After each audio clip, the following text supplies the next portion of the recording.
Hello friends, green chillies ഫുഡിലേക്ക് സ്വാഗതം. ഇന്ന് നമ്മൾ സംഭാരമാണ് ഉണ്ടാക്കാൻ പോകുന്നത്. അതിനായി 1 കപ്പ് തൈര് മിക്സിയുടെ ജാറിലേക്ക് ഒഴിച്ചു കൊടുക്കാം. നല്ല പുളിയുള്ള തൈരാണെങ്കിൽ 3 കപ്പ് വെള്ളം ഒഴിച്ചു കൊടുക്കാം. അല്ലാന്നുണ്ടെങ്കിൽ 2 കപ്പ് വെള്ളം മതിയാകും.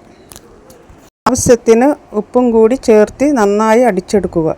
പിന്നെ വേണ്ടത് ചെറിയ കഷ്ണം ഇഞ്ചിയും 1 പച്ചമുളകുമാണ്. ഇവ ചെറുതായി അരിഞ്ഞെടുക്കുക.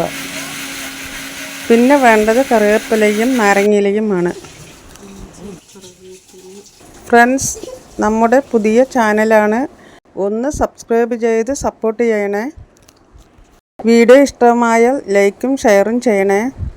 നാരങ്ങയില സംഭാരത്തിന് നല്ലൊരു മണം നൽകാൻ സഹായിക്കും.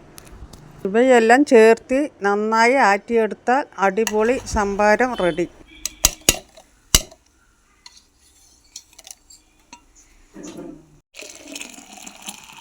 വീട്ടമ്മമാർക്കും കുക്കിംഗ് പഠിച്ചു തുടങ്ങുന്നവർക്കും സഹായകമാകുന്ന കുറേ പാചകങ്ങൾ ചെയ്തു വരുന്നുണ്ട്. ചാനലിൽ കയറി നോക്കൂ, നിങ്ങൾക്ക് എന്തായാലും ഉപകരിക്കും. ഒന്ന് സബ്സ്ക്രൈബ് ചെയ്ത് സപ്പോർട്ടും കൂടെ ചെയ്യണേ. അപ്പോൾ വേറൊരു റെസിപ്പിയുമായിട്ട് വരാം. നന്ദി, നമസ്കാരം.